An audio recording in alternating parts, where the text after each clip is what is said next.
தொலைபட்டு இயங்க வரும் ஆதி பிரம்மாவின் முதல் 50 தேவ ஆண்டு காலத்தில் வைவஸ்வத மன்வந்தரத்தில் 28வது சதுர்யுகத்தில் கலியுகத்தில் பிற்பகுதியில் அண்டை பகுதியின் உண்டை பிறக்கம் அளப்பெருந்தன்மை வளப்பெருங்காட்சி ஒன்றனுக்கு ஒன்று நின்று எழில்பகரும் 100 கோடி மேற்பட விரிந்த அண்டங்களில் ஒன்றாய் பல்லூரிதான் திருதந்து வரும் சூரிய குடும்பமா பூமியா நாவலம் தேவா பரதகண்டத்தில் வேறுமலைக்கு தெற்கே சிவனுக்கு உகந்த தென் தமிழ்நாட்டிலே நாளும் கோளும் நன்னிலை பொருந்திய இந்த நன்னாளிலே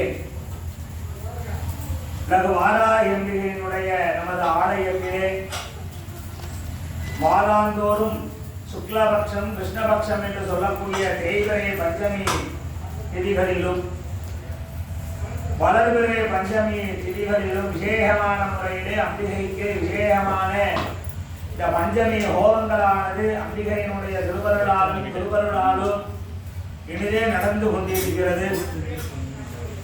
இங்கு வரக்கூடிய பக்தர்கள் மனதில் என்னென்ன காரியங்கள் மனதில் விண்ணப்பங்கள் வைக்கின்றீர்களோ அந்த விண்ணப்பங்கள் அனைத்தும் நிறைவேறும் என்பது திண்ணம். அப்படி அம்பிகையினுடைய திருவருளானது மிக சிறப்பான முறையிலே இந்த யஜ்யங்களானது நடந்து கொண்டிருக்கிறது. வாராயம்பிகையினுடைய பேர் அருளானது எண்ணில் அடங்காதது, அது சொல்லவே முடியாது. கருணை உள்ளம் கொண்ட அம்பாள், நம்ம என்ன நினைக்கிறோமோ அம்பாள் கண்டிப்பா அதை நிறைவேற்றும். இன்னும் நிறைய பேர் பயந்துட்டு இருக்காங்க. வாராகி பயங்கரமான சாமி, அது சுவாமிகிட்ட கொஞ்சம் பயமாக தான் இருக்கு. போறதே நிறைய பேர் கும்பிடுறதே இந்த வாராகினாலே பயந்துட்டு இருக்காங்க. ஆனா கருணை உள்ளம் கொண்ட அம்பாள் பாமா அப்படின்னா அந்த பக்கத்திலே நின்றுவார். எப்படி வருவாளா அப்படின்னா தண்டத்தோடு கலப்பையும் வச்சுதான் வந்து நிற்பாளாம். அப்ப அம்பாளுக்கு நம்மளை பிடிச்சிடுத்து அப்படின்னா நம்மளை விட்டு எங்களுக்குமே போக மாட்டோம். அம்பாள் பக்கத்திலே தான் உட்காந்துருக்கோம், நம்மளை பிடிக்கணும். அப்ப நம்ம பிடிக்கிற அளவுக்கு நமக்கு நம்ம என்ன பண்ணணும் அம்பாளுக்கு அப்படின்னா, குடங்குடமா பால் கேட்கல, குடங்குடமா இளநீ கேட்கல, எதுவுமே கேட்கல. அம்பாள் நம்மளுடைய சக்திக்கு என்ன இருக்கோ அம்பாள் கொடுத்ததை திருப்பி அம்பாளுக்கே நம்ம கொடுக்குறோம். அம்பாள் அதெல்லாம் கேட்கவே இல்லை. எவன் ஒருவன் ஒரு சின்ன ஒரு மணி துளி அளவுல உண்மையான பக்தியோடு ஸ்ரத்தையோடு சரணாகதி அடைகிறானோ அவனுக்கு அம்பாள் கண்டிப்பாக அவன் மனதுல என்ன விண்ணப்பம் வைக்கிறானோ கண்டிப்பா நிறைவேற்றி கொடுப்பான். நம்ம வேண்டவே வேண்டாம். அம்பாளுக்கு உண்மையான பக்தியோடு ஸ்ரத்தையோடு நம்ம அம்பாளை சரணாகதி அடையணும். சரணம் கதி, அதுதான் உண்மை. ஐயப்ப மலைக்கு போறோம், சுவாமியே சரணம் ஐயப்பா அப்படின்னு தான் போறோம். சரணம்னா என்னையே ஒன்று நான் கொடுத்துட்டேன்னு அர்த்தம். அதுபோல அம்பாள்கிட்ட அம்பாளுடைய கமல பாதங்கள்ல நம்மளை என்ன பண்ணிடணும், சரண் புகுத்திடணும். நீயே கதி அம்மா, சரணம் கதி, நீதான் கதி, எனக்கு வேற எந்த கதியும் இல்லை. ஜாதகத்துல பிரச்சனையா, எங்கேயுமே போவேன், அம்பால மன அளவுல மனசால பிரார்த்தனை பண்ணா போதும். ஜாதகத்துல ஒரு வார்த்தை சொல்லுவா, மதி விதி கதி அப்படின்னு சொல்லுவான். மதி அப்படின்னா என்ன அப்படின்னா சந்திரன். சந்திரன் தான் யாரு நமக்கு மனோகாரகன், மன சந்தோஷத்தை ஏற்படுத்தக்கூடியவர். சந்திரன் சரியான அமையல, நமக்கு பிரச்சனையா இருக்கு, அனுகூலமா இல்லை. சரி, அடுத்து விதி. விதினா என்ன அப்படின்னா லக்னம். சந்திரன்னா அந்த நட்சத்திரத்துக்கு ஒரு அதிபதி இருப்பார், லக்னம் இருப்பார். ஜாதகத்துல நானும் ஒரு கட்டணத்துல போட்டிருப்பாங்க. அதை வச்சு மேச லக்கணம், ரிஷப லக்கணம், மிதன லக்கணம், கடக லக்கணம் அப்படின்னு எடுத்துட்டு வருவான். அது ஒவ்வொரு லக்னத்துக்கும் ஒரு அதிபதி இருப்பார். சந்திரன் சரியா இல்லைன்னா லக்னத்தை பற்றி சொல்லணும். லக்னமும் சரியா இல்லை, கதி. கதி அப்படின்னா சூரியன், சூரிய பகவானை வச்சு சொல்லுவான். மூணுமே சரியா இல்லை, ஜாதகத்துல பிரச்சனையே இருக்கு அப்படின்னா அம்பாள்கிட்ட ஒப்படைச்சிடணும் பிரச்சனைய. எல்லாரும் நீதான். அப்ப ஒரு ஒரு விஷயத்தை அம்பாட்ட ஒப்படைக்கணும்னா நம்ம சுவாமிகிட்ட என்ன பண்ணணும், தன்னையே முதல் ஒப்படைக்கணும். ஒப்படைச்சா மட்டும்தான் அந்த விஷயத்துக்கு தீர்வு கிடைக்கும். நானும் மாசம் மாசம் கோயிலுக்கு போறேன், சாமி விழுந்து கஷ்டம்தான் வருது அப்படின்னா உண்மையான பக்தியோடு அம்பாள்கிட்ட உங்களை நீங்க அர்ப்பணிக்கணும். அப்படி அர்ப்பணிச்சா மட்டும்தான் நமக்கு சுவாமியோடைய அனுகிரகம் கிடைக்கும். சுவாமி நம்மகிட்ட எதையுமே கேட்கல, ஒரு நிமிஷமாக உண்மையான பக்தியோடு சாமி பேசிட்டே இருக்காரு, எப்ப முடிப்பாருன்னு தெரியல அப்படின்னு அந்த பக்தியோடு இருக்கக்கூடாது. சுவாமிக்கும் நமக்கும் ஒரு உறவு முறையானது இருக்கணும். சுவாமிக்கும் நமக்கும் ஒரு உறவு முறை இருக்கணும். அங்க உட்கார்ந்துருக்கிறது எங்க அம்மா, என்னுடைய தாய் அப்படின்னு சுவாமிக்கும் நமக்கும் ஒரு உறவு முறையை ஏற்படுத்தணும். அப்படின்னா அம்பாள் அப்படியே இறங்கி வந்துருவா, வந்து நம்ம பக்கத்திலே தான் நிற்கும். நம்ம தெரியாது, நம்ம சூக்ஷ்ம கண்ணுக்கு நமக்கு தெரியாது, எந்த ரூபத்துல வருவான்னு யாருக்கும் தெரியாது. அப்ப உண்மையான பக்தி ஸ்ரத்தையோடு நம்ம என்ன பண்ணணும், சுவாமியினுடைய கமல பாதங்கள்ல சரணாகதி அடையணும். எப்படிலாம் கோயிலுக்கு வரணும் அப்படின்னு சாஸ்திரம் இருக்கு. நான் என் குடும்பத்துல நான் தான் கோயில் குளமா தெரிகிறேன். குடும்பத்தோடு வரணும், கோயில் ஃபேமிலியோட வரணும். சினிமா தேட்டருக்கு ஃபேமிலியோட போறோம்ல, படத்துக்கு மட்டும் ஃபேமிலியோட போறோம். கோயிலுக்கு எப்படி வரணும், குடும்பத்தோடு தான் வரணும். ஒரு குடும்பத்தோடு வந்து கும்பிட்டாதான் என்னைக்குமே அந்த கூட்டு வழிபாடுக்கு தான் அதிகமான மகத்துவம் உண்டு. தனியா கை தட்டணும்னா அதாவது ஒரு 10 பேர் 20 பேர் சேர்ந்து ஒரே கோரிக்கையை கொண்டு போய் சேர்த்தோம்னா வெகு விரைவில் அது என்னாகும், நடக்கும். அப்ப கோயிலுக்கு எப்படி வரணும், குடும்பத்தோடு வரணும். கோயிலுக்கு வரப்படும் பொழுது என்ன மாதிரியான ஆடைகள் அணியணும்னு சாஸ்திரம் சொல்லப்படுது. கருப்பு போட்டுட்டு வரக்கூடாது, கருப்பு ட்ரெஸ் போட்டு வரக்கூடாது. மஞ்சள் நிற வஸ்திரம், சிகப்பு நிற வஸ்திரம் அணியலாம், வெண்மை நிற வஸ்திரம் அணியலாம். நம்ம எந்த மாதிரியான வஸ்திரம் அணிகிறோமோ அதை வச்சுதான் நம்மளுடைய மன எண்ணமும் இருக்கும். முடிய வச்சு போட்டு வரக்கூடாது, கையில வளைகள் இல்லாம வரக்கூடாது, கொலுசு இல்லாம வரக்கூடாது.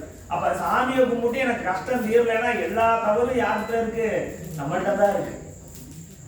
அப்ப அந்த சாஸ்திரங்கள்ல சொல்ற, அதனால பெரியவங்க எல்லாம் அண்ணாங்க கோயிலுக்கு வரப்படும் பொழுது முடிய பின்னி போட்டு வந்தாங்க. இப்ப முடிய பின்னதே இல்லை. அப்ப முடிய பின்னல அப்படின்னா நம்மளுடைய ஆன்ம சக்தி என்ன ஆயிரும், முடியினுடைய அந்த கீழ் பகுதியிலிருந்து போயிடும். அப்ப என்ன சக்திகள் நம்ம வாங்கி வச்சிருந்தாலும் இந்த ஆன்ம சக்தி கீழே போயிடும். அதனாலதான் முடியோடைய கடைசி பகுதியில குஞ்சம் வச்சு கட்டினாங்க. இப்ப யார்கிட்ட இருக்கு குஞ்சம், யார்கிட்டயுமே கிடையாது. ஃப்ரீ ஹேரை விட்டாதான் நல்லா இருக்கு. நடுவாக்கு எடுக்கிறது இல்லை, பெரியவங்க நடுவாக்கு எடுத்தாங்க. ஏன் அப்படின்னா கர்ப்பப்பைக்கு செல்லக்கூடிய நரம்புகள் இங்க உச்சந்தலையில இருக்கும். ஆக்ஞை அப்படின்ற ஒரு சக்கரம், அந்த சீப்பை போட்டு சீவப்படும் போது இங்க இருக்கக்கூடிய சக்கரம் ஸ்டிமுலேட் ஆகும், தூண்டி விடப்படும். அது நேரடியாக கர்ப்பப்பையோடு தொடர்புடையது. அப்ப இதெல்லாம் வந்து பெரியவங்க சொல்லி வச்சது. ஆன்மீகமும் அறிவியலும் 2 கண்கள் போன்றது. பெரியவங்க எல்லாமே காரண காரியம் இல்லாம சொல்லி வச்சது இல்லை. அதனால இந்த அம்பாளோட மனதளவுல சரணாகதி இதை நினைச்சுக்கோங்க. நீங்க மனதுல என்ன காரியங்கள் நினைக்கிறதோ கண்டிப்பா நடக்கும். அது இன்னும் அம்பிகையினுடைய திருவருளால் நமது ஆலயத்தில்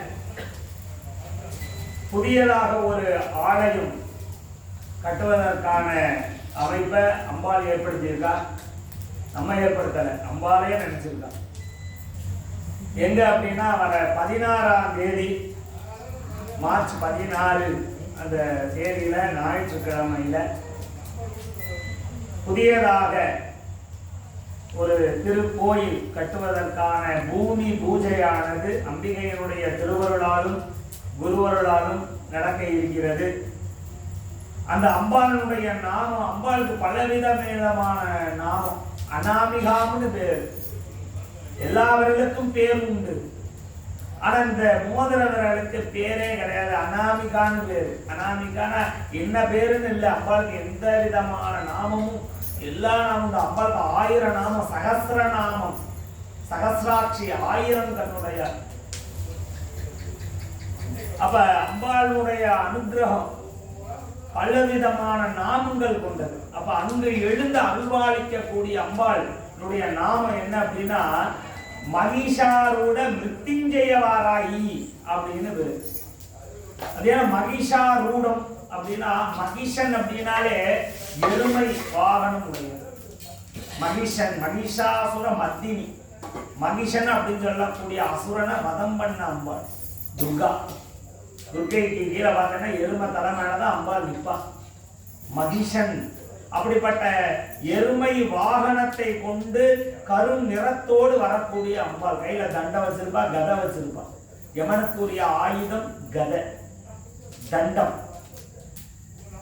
இந்த தண்டாயுதம் மாதிரி வச்சுட்டு வருவார். கையில கயிறு, பாச கயிறு, மணி. அப்ப யம பயத்தை போக்கக்கூடிய அம்பாள். ஜாதக ரீதியாக யம பயத்தை போக்கக்கூடிய அம்பாள். நம்ம ஜாதகத்துல சனி பகவான் ஆயுள்காரனாக இருக்கிறார். இந்த ஆலயம் ராகு கேதுக்கு அடிப்படையாக உள்ள கோயிலாக உள்ளது. இப்ப நம்ம கட்டக்கூடிய கோயிலானது சனி பகவானுடைய கோயிலாக இருக்கு. அப்ப சனி பகவான் எதற்கெல்லாம் காரணமா இருப்பார்னா தீர்க்க ஆயுள்காரகனாக இருப்பார், நீதிமானாக இருப்பார், பித்ரு தோஷத்தை நிவர்த்தி செய்யக்கூடியதாக இருப்பார். வாகனங்கள்ல போகப்படும் பொழுது ஏற்படக்கூடிய பல்வேறு தடைகளை நீக்கக்கூடியவராக இருப்பார். நடந்து போனாலும் அடிபடுது, சைக்கிள்ல போனாலும் அடிபடுது, வாகனத்துல போனாலும் அடிபடுது. இரு சக்கரவான துவி சக்கர, திரிச்சக்கர, சதுர் சக்கர, அட்ட சக்கரன்னு சொல்லுவாங்க. அதான் வாகனம். திரிச்சக்கரனா ஆட்டோ, துவி சக்கரனா ஸ்கூட்டர், பைக்கு. பாதாச்சாரம் நடந்து போறது, நடந்து போகும்போதே கீழே விழுந்துருவோம். இதெல்லாம் எதற்கு ஏற்படுது அப்படின்னா நம்மளுடைய கிரகத்துல சனி பகவான் சரியான இடத்துல இல்லை. அப்ப ஆயுள்காரகனாக இருக்கக்கூடியவர் சனி பகவான். அப்ப சனி பகவானுக்கு அதிபதியாக அவரை கண்ட்ரோல் பண்ணக்கூடிய ஒரு அம்பாளாக யார் அங்க நிறுவ போறோம் அப்படின்னா அம்பாளுடைய அனுகிரகத்தால அம்பாளே சொன்ன நாம இது. மகிஷாரோட மிருத்யுஞ்சயவாராகி. மிருத்யு அப்படின்னா யம பயத்தை போக்கக்கூடியது. உங்களுக்கு தெரியும், திரியம்பகம் யதாமவே சுகந்தி மிருத்யு வர்தனம் உருவார்கமீவ வந்தனான மிருத்யு முக்ஷீயமானதாது. யம பயத்தை போக்கக்கூடிய மந்திரம். இது ரொம்ப விசேஷமான மந்திரம். ஆயுள் ஹோமத்துக்கு இந்த மந்திரங்கள் தான் சொல்லுவோம். திரியம்பகம் யதாமவே அப்படின்னு. அப்ப நம்மளுடைய யம பயத்தை போக்கி தீர்க்க ஆயுள்காரகனாக தரக்கூடிய அம்பாளாக அந்த அம்பாள் இருக்கும். எல்லாத்துக்கும் தெரியும், மார்க்கண்டேயன் சிரஞ்சீவியாக இருக்கக்கூடியவர். சப்த சிரஞ்சீவி 7 பேர் இருக்காங்க. அதுல மார்க்கண்டேயரும் ஒருத்தர், மிருகண்ட முனிவர் அப்படின்னு ஒரு முனிவர், மானஸ்வி அவருடைய மனைவி. இவங்க 2 பேர்த்துக்கும் பல வருடங்களாக குழந்தை பேரே இல்லை. இவங்களும் பல்வேறு கோயில்களுக்கெல்லாம் ஸ்தலங்களுக்கெல்லாம் போறாங்க, வர்றாங்க, கும்பிடுறாங்க, கிடைக்காது. கடைசியில காசியில இருக்கக்கூடிய மணிக்கர்ணை அப்படின்னு சொல்லக்கூடிய அந்த இடத்துக்கு போய் சுவாமியை மனதார பிரார்த்தனை பண்றாங்க. அப்ப சுவாமி காட்சி கொடுத்து உங்களுக்கு கண்டிப்பா ஒரு பையன் பிறப்பான் அப்படின்னு சொல்லிட்டு போயிடுற. பிரம்மதேவரே வந்து அந்த சுவாமி சொல்லிட்டு போன அடுத்த அந்த 10வது மாதத்துல ஒரு அழகான ஆண் குழந்தை பிறக்கு. ஆனா சுவாமி அந்த சொல்லப்படும் பொழுது ஒரு விஷயத்த சொல்ற, இந்த குழந்தையினுடைய ஆயுள் பாவம் உனக்கு எப்படி வேணும்? 100 வயசு உள்ளதாக வேணுமா, 16 வயசு உள்ளதாக வேணுமா அப்படின்னு சுவாமி கேட்கிற. எல்லாருமே என்ன கேட்போம்? 100 வயசு என் பையன் நல்லா இருக்கணும் அப்படின்னு தான் கேட்போம். ஆனா அந்த 100 வயது நான் கொடுத்தா அதுல பல்வேறு தீயதை நான் கொடுப்பேன். கண்ணு தெரியாம போகும், காது கேட்காம இருக்கும், ஊனமாக இருக்கும், இந்த மாதிரியான குறைபாடுகளோடு நான் கொடுப்பேன் அப்படின்னு சுவாமி சொல்ற. அது எனக்கு அப்படிப்பட்ட குழந்தை வேணாம். குறைவான வயது இருந்தாலும் நல்ல குணத்தோடு நல்ல தேக ஆரோக்கியத்தோடு எனக்கு வேணும் சுவாமி அப்படின்னு கேட்ட, சரி அப்படியே கொடுக்குறோம். அந்த குழந்தையினுடைய ஆயுள் காலம் 16 வருஷம் தான், 16 வயது தான் அப்படின்னு அந்த அனுகிரகத்தை பண்ணிட்டு போயிடுறது. குழந்தையும் பிறக்குது. அந்த குழந்தைக்கு யார் பேர் வைக்கிறார்? பிரம்மதேவர் வந்து மார்க்கண்டேயன் அப்படின்னு வைக்கிறார். குழந்தை நன்கு தேர்ச்சி வளர்ந்து வருது. 5 வயதிலே எல்லா விதமான கலைகளையும் தேர்ச்சி பெறுறார். 15 வயது ஆகுது. பெற்றோர்கள் குழந்தை வளர்றதை பார்த்துட்டு பயம் வந்துருக்கு. ஏன்னா இந்த 1 வருஷம் தான் இருக்கு. 16 வயசுல பையன் என்ன ஆயிடுவான்? இறந்து போயிடுவானே சுவாமி சொல்லியிருக்காரு 16 வயது தான் அவருடைய ஆயுள் பாவமாச்சு அப்படின்னு சொல்லிட்டு ரொம்ப வருத்தத்தில் இருக்காங்க.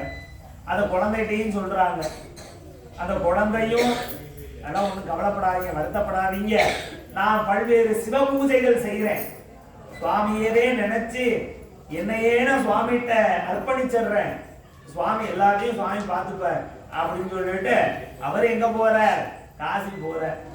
காசி போய் சிவ பூஜைகள்லாம் பண்ணி அங்க ஒரு சிவாலயத்துல சிவ இதை நிறுவிடுறாரு. நிறுவி பூஜை பண்ணிட்டு இருக்காரு. 16 வயது பூர்த்தி ஆகுது. அந்த 16 வயது வரப்படும் பொழுது யமன் இருந்து யம தூதர்கள் வர்றாங்க. இவர் தன்னுடைய சிவ பூஜையில அப்படியே ஆழ்ந்து சுவாமியை ஐக்கியமாயிடுறாரு.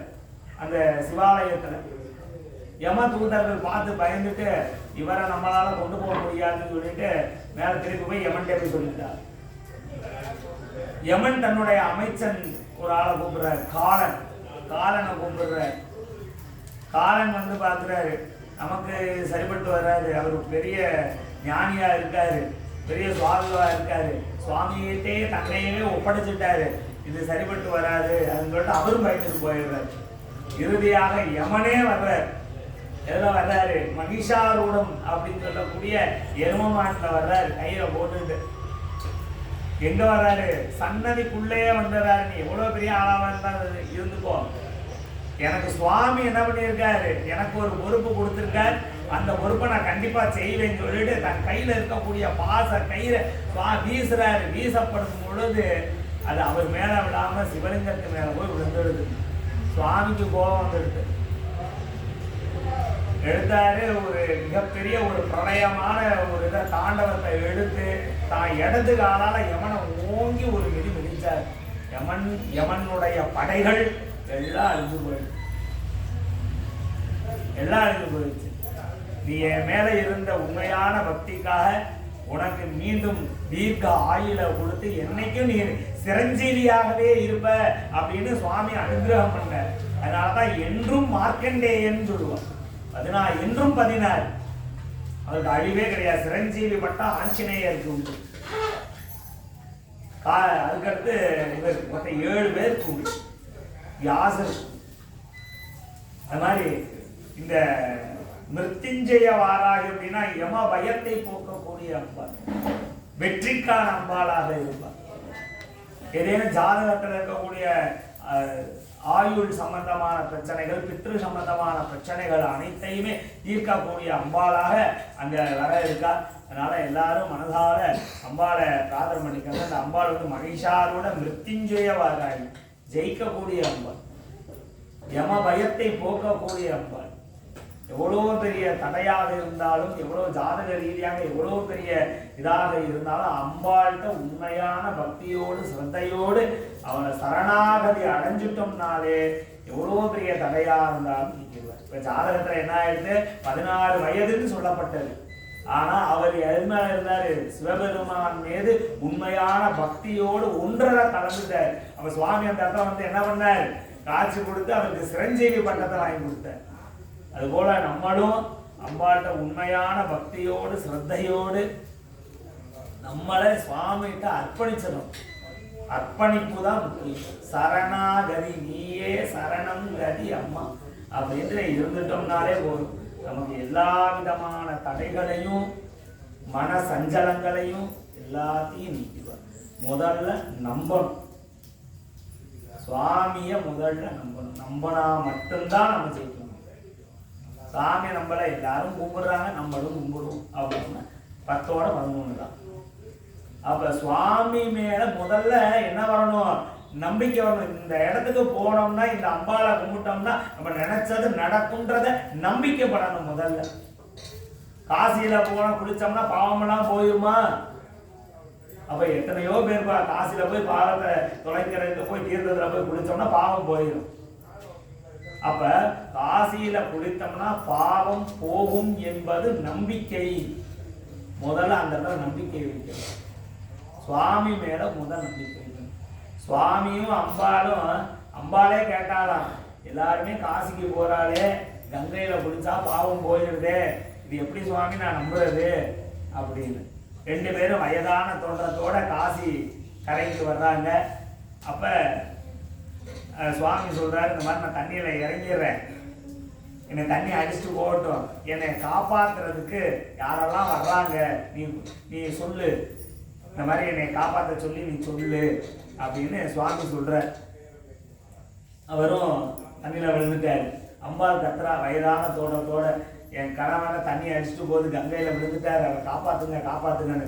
இந்த நான் காப்பாத்துறேன்னு சொல்லிட்டு கங்கையில குதிக்க பொறுத்தர் போறாரு. அப்ப அம்பாள் ஒரு இது சொல்றான், யாரெல்லாம் பாவம் செஞ்சாங்களோ அவங்க தொடக்கூடாது, தொட்டே காப்பாற்றக்கூடாது அப்படின்னு. காப்பாற்ற வந்தவங்கன்னா பின்வாங்கிட்டாங்க. ஏன்னா எல்லாருமே என்ன பண்ணியிருக்காங்க, பாவம் பண்ணியிருக்காங்க. ஒரே ஒரு பையன் மட்டும் கங்கையில டம்முன்னு குதிச்சு அந்த பெரியவரை காப்பாற்றி கொண்டுட்டு வந்தாங்க. அப்ப அம்பா கேட்டாங்க, ஏன் பாவம் பிறவியில எதுவுமே நீ பாவமே செய்யலையா அப்படின்னா, நான் பாவம் நிறைய பண்ணியிருக்கேம்மா, ஆனா கங்கையில் குளித்தால் என்னுடைய பாவம் போகும்ன்றது நம்பிக்கை. நான் கங்கையில குதிச்ச உடனே என்னுடைய பாவம் போயிருக்கும், அதனால அவரை நான் தொட்டு காப்பாத்தினேன். அப்ப அந்த நம்பிக்கையை தான் சுவாமி. அதனால எந்த ஒரு திருக்கோயிலுக்கு சென்றாலும் நம்ம சுவாமி மேல என்ன பண்ணணும், முதல்ல நம்பிக்கைன்றது வைக்கணும். என் மேல நம்பிக்கை இருந்தாதான் எந்த விஷயமும் நடக்கும். அது போலதான் சுவாமிகிட்டையும் நம்பிக்கை வைக்கணும்.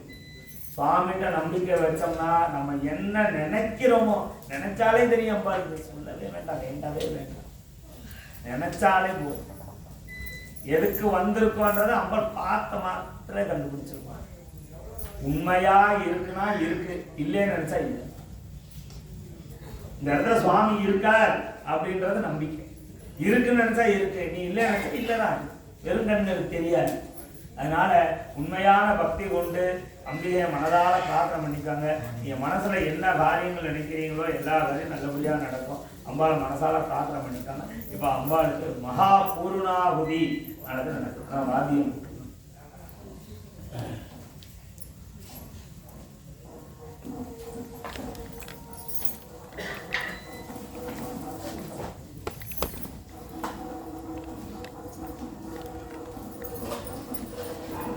सर्वे आचार्याः